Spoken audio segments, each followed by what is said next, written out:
قدیم دور میں سندھ کا شہر اروڑ یا الور کئی راجاؤں کا پایا تخت رہا ہے۔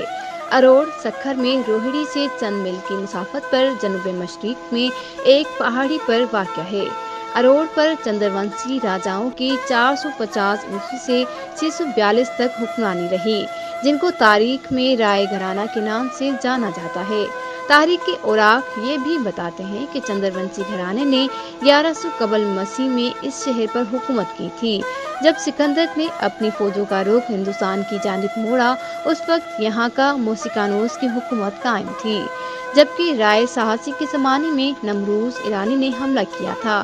قدیم دور کی تاریخ اور تہذیب و ثقافت میں دلچسپی رکھنے والے، بالخصوص تاریخ کے طالب علم بخوبی جانتے ہیں کہ ایک زمانے میں اروڑ بڑی بندرگاہ بھی رہا ہے۔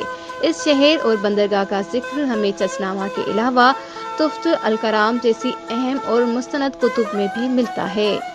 اسی اروڑ میں پیار کا پہاڑ بھی موجود ہے۔ اس قدیم مقام سے ایک پہاڑی سلسلہ تاریخی شہر کوٹ ڈیچی سے ہوتا ہوا نارو کے صحرا تک جا پہنچتا ہے، جس میں یہ چھوٹا سا پہاڑ اپنی خوبصورتی کی وجہ سے نمایاں ہے۔ زمین کی سطح سے 300 فٹ اونچا پیار کا پہاڑ اپنی بنیادوں کے ساتھ 2 ایکڑ رقبے پر پھیلا ہوا ہے۔ اس پہاڑ کے آمنے سامنے 2 دراڑیں ہیں، جنہوں نے پہاڑ کو 4 حصوں میں تقسیم کر دیا ہے۔ ان میں سے 3 حصے آج صحیح حالت میں موجود ہیں، لیکن چوتھا حصہ خاص حد تک منہدم ہو چکا ہے۔ اس کی چوٹی پر سفید رنگ کی ایک گنبد نما عمارت ہے، جس کے اطراف 4 محرابی دروازے بھی ہیں۔ اسے پیار کا پہاڑ کیوں کہا جاتا ہے؟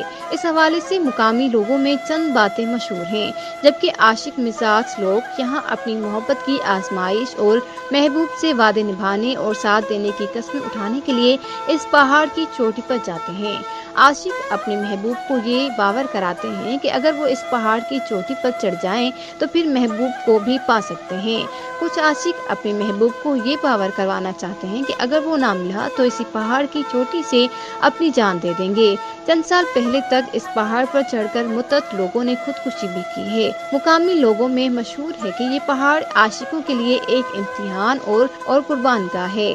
کہا جاتا ہے کہ 712 میں اروڑ فتح کرنے کے بعد محمد بن قاسم نے یہاں اسلامی یادگار کے طور پر سفید رنگ کا ایک گنبد تعمیر کروایا تھا، جو کچی اینٹوں اور مٹی سے بنایا گیا تھا۔ وقت گزرنے کے ساتھ ساتھ ہواؤں اور بارشوں کے باعث یہ یادگار تقریباً زبون حالی کا شکار ہو گئی تھی، لیکن مقامی لوگ اسے بچانے کے لیے اپنے طور پر کوششیں کرتے رہے۔ یہ زیادہ پرانی بات نہیں، لیکن 20 سال قبل خمیسو فقیر نامی ایک مقامی شخص نے اس یادگار کی مرمت کروائی تھی۔ اس عمارت میں سیمنٹ اور پتھروں کا استعمال کیا گیا اور اسی لیے اب یہ قدرتی آفات اور حادثات کا مقابلہ کرنے کے قابل ہے۔ ہر سال سندھ کی فتح کے دن یاد تازہ کرنے کے لیے 10 رمضان المبارک کو اس عمارت میں نہ صرف مقامی لوگ روزہ افطار کرتے ہیں، بلکہ اس دن کو شایانہ شان طریقے سے مناتے ہیں۔ پیار کا پہاڑ گویا ایک قدرتی مینار ہے، جس کی چوٹی پر چڑھ کر سکھر، روہڑی اور دریائے سندھ کے کنارے پر موجود تاریخی مقامات کا نظارہ کیا جا سکتا ہے۔ اس پہاڑ کی چوٹی پر پہنچنے کے لیے مقامی باشندوں نے اپنی مدد آپ کے تحت سادہ سی سیڑھیاں بنائی ہیں، جس کی مدد سے اوپر جانا قدرے آسان ہو گیا ہے۔ پیار کے پہاڑ کے دامن سے ایک خوبصورت ندی بھی گزرتی ہے، جسے کونڑے-جی ندی کہا جاتا ہے۔ یہ ندی بارش کے موسم میں پانی سے لبالاب بھر جاتی ہے اور دلکش نظارہ پیش کرتی ہے۔ کچھ روایات میں آیا ہے کہ محمد بن قاسم اور راجہ داہر کے درمیان آخری معرکہ اسی پہاڑ کے دامن میں ہوا تھا۔ پہاڑ کے چاروں طرف ان سپہ سالاروں اور بزرگوں کے مزارات ہیں، جن کے بارے میں قیاس یہی ہے کہ وہ محمد بن قاسم کے ساتھ آئے تھے۔ یہاں جن بزرگوں کے مزارات ہیں ان میں سید چہتن شاہ، سید نور شاہ، جبکہ پہاڑ کے شمال مشرق میں درگاہ عارف فقیہ بھٹی بھی شامل ہے، جن کے بارے میں کہا جاتا ہے کہ وہ اروڑ کے بہت بڑے صوفی بزرگ اور دینی عالم تھے۔ اسی طرح شاہ اوٹھے پیر کا مزار بھی پیار کے پہاڑ کے مشرق میں موجود ہے۔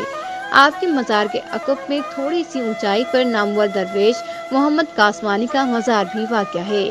پیار کے پہاڑ کے دامن میں سندھ کے کئی قدیم قبائل آباد ہیں، جن میں خاص طور پر سروئی، برڑا، کٹور، ماڑیچا، بھیل، ہندو، میرانی اور شیخ اکثریت میں ہیں۔ اس پہاڑ کو دیکھنے کے لیے دور دور سے سیاح آتے ہیں اور چھٹیوں اور تہواروں پر خصوصاً قریبی اضلاع سے بڑی تعداد میں لوگ یہاں آ کر وقت گزارتے ہیں اور پیار کا پہاڑ آباد ہوتا جاتا ہے۔